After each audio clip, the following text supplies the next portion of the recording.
Hello everyone, আসসালামু আলাইকুম। কেমন আছেন আপনারা সবাই? আলহামদুলিল্লাহ, আমি তো অনেক ভালো আছি।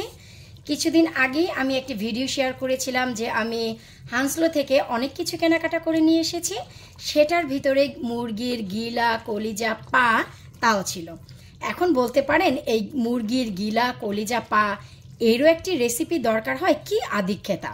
তারপরেও বলবো, আধিক্যতা হলেও আমার অনেক লাভলি ভিউয়ার্স চেয়েছেন যে আপু এই মুরগির গিলা, কলিজা আর পা কিভাবে একসাথে আপনি রান্না করবেন, প্লিজ আমাদের সাথে ভিডিওটি শেয়ার করবেন। তো আজকের ভিডিওটি শুধুই তাদের জন্য যারা সব কিছু মিক্স করে দেখতে চেয়েছেন। এই যে আমি এখানে গিলা অলরেডি কষিয়ে নিয়েছি, পুরোপুরি 60% সেদ্ধ হয়ে গেছে। মনে রাখতে হবে গিলাটি কিন্তু একটু সময় নেয়, তাই গিলা কষাতে হবে অনেক আগে। তারপর আমাদের যে কাজটি করতে হবে, মিক্স করার জন্য দিয়ে দিতে হবে মুরগির পাগুলো, আর সাথে আমি নিয়ে নিয়েছি 4 পিস উইংস। সব কিছু মিক্স করে খেলে ভালো লাগে। বাংলাদেশে তো আমরা লটপটি চটপটিই খেতাম, তাই না, মিক্স করে। আর এই খাবারে মনে রাখতে হবে মশলার পরিমাণ একটু বেশি হতে হবে। বাকি রান্নাগুলো হতে হতে, সেদ্ধ হতে হতে গিলা আমাদের সম্পূর্ণ 100% কমপ্লিট হয়ে যাবে। ভালো করে মশলার সাথে নেড়ে কাভার দিয়ে ঢেকে রান্না করব 10 মিনিট। এরপর এই তো আমরা কি করলাম, মুরগির পা আর পাখনাগুলোকেও কষিয়ে নিলাম আমাদের গিলার সাথে। একেবারে সম্পূর্ণ কমপ্লিট হয়ে গেছে।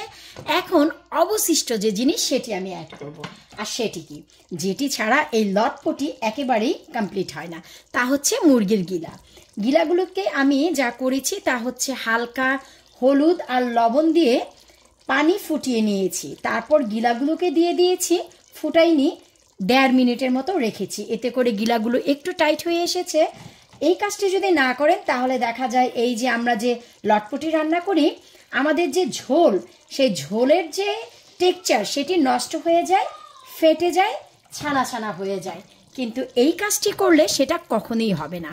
আর গিলা হতে তো বেশি সময়ও লাগে না। তাই আমরা কি করব, জাস্ট 2 মিনিট এই মশলাটির সাথে ভুনে নিব। ভুনে নিয়ে আমরা পর্যাপ্ত পরিমাণ ঝোল দিয়ে দিব, যতটুকু আমরা খেতে চাই। যদিও এই খাবারে ঝোল কিন্তু একেবারেই থাকে না, গা মাখা মাখা থাকে। এই যে দেখুন, এখন কিন্তু এই গিলাটির কারণে, এই কলিজা, আচ্ছা কলিজাটি, মুরগির কলিজাটির কথাই বলছিলাম।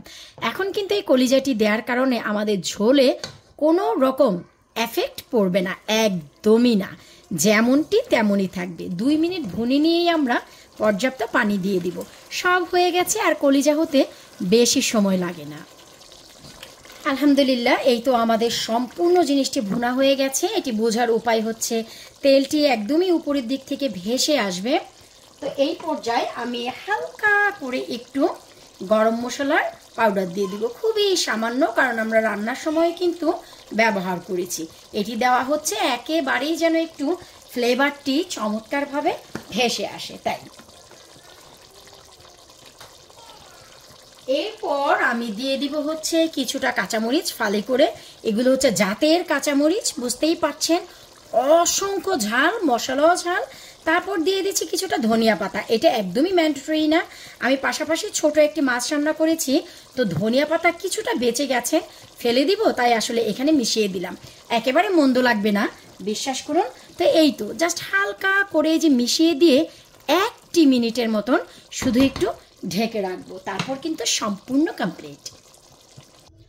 আলহামদুলিল্লাহ, এই হচ্ছে ফাইনাল লুক। আর আমি একটু দেখাচ্ছি, এই যে দেখুন, কলিজাগুলো থেকে কিন্তু কোনো স্কাম বা কোনো দানা দানা ভাবই হয়নি আমাদের এই ঝোলে। একদমই পারফেক্ট। এগুলো গা মাখাই খেতে ভালো লাগে, এই লটপটি আর চটপটি। এই তো মজাদার চমৎকার এই রান্না কেমন হলো আপনারা অবশ্যই জানাবেন। যারা মনে করেন যে আধিক্যতা এইটি একটি রেসিপি হলো নাকি, তাদের জন্য কিন্তু এটি না।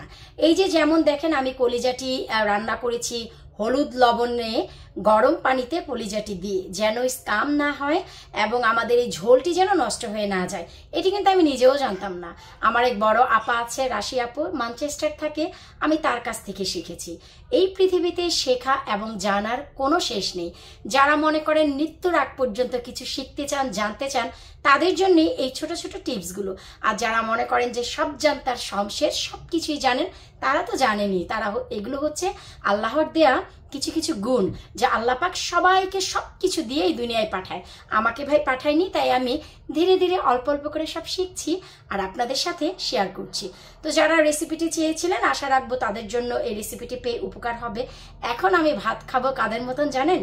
বাংলাদেশে যারা ইট ভাঙার পর দুপুর বেলা তারা কিভাবে ক্ষুধার্ত অবস্থায় হাক্কুম গুক্কুম করে খায়, এই খাবারটি দিয়ে আমি ঠিক সেভাবেই খাবো। আর আগামীকালকে সকালবেলা পরোটা দিয়ে এই লটপটি আর চটপটি খাবো আমি। এত কষ্ট করে রান্না করা না খেলে কি হয় রে ভাই? এখনই একটু খেয়ে নেই।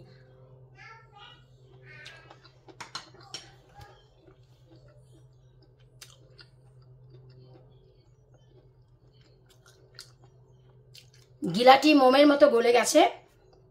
আর আমি যে কলিজার কথাটি বলছিলাম, এটা হচ্ছে যদি ফার্মের মুরগি দিয়ে ফার্মের মুরগির কলিজাগুলো যদি রান্না করেন এভাবে গরম পানিতে সেদ্ধ না করে, তাহলে একটি ফেনা হয় এবং যে তরকারির ঝোল সেটি একেবারে নষ্ট হয়ে যায়। আমি এই জন্য এক্সপ্লেন করছি, কারণ হচ্ছে আমার অভিজ্ঞতা থেকে বলছি। আর যদি আমাদের বাংলাদেশীয় মুরগির কলিজা রান্না করেন, সেই ক্ষেত্রে ঝোল কিছুই হবে না। তো বিদায় নিচ্ছি আজকের মতন, খেতে চলে যাচ্ছি। আল্লাহ হাফেজ।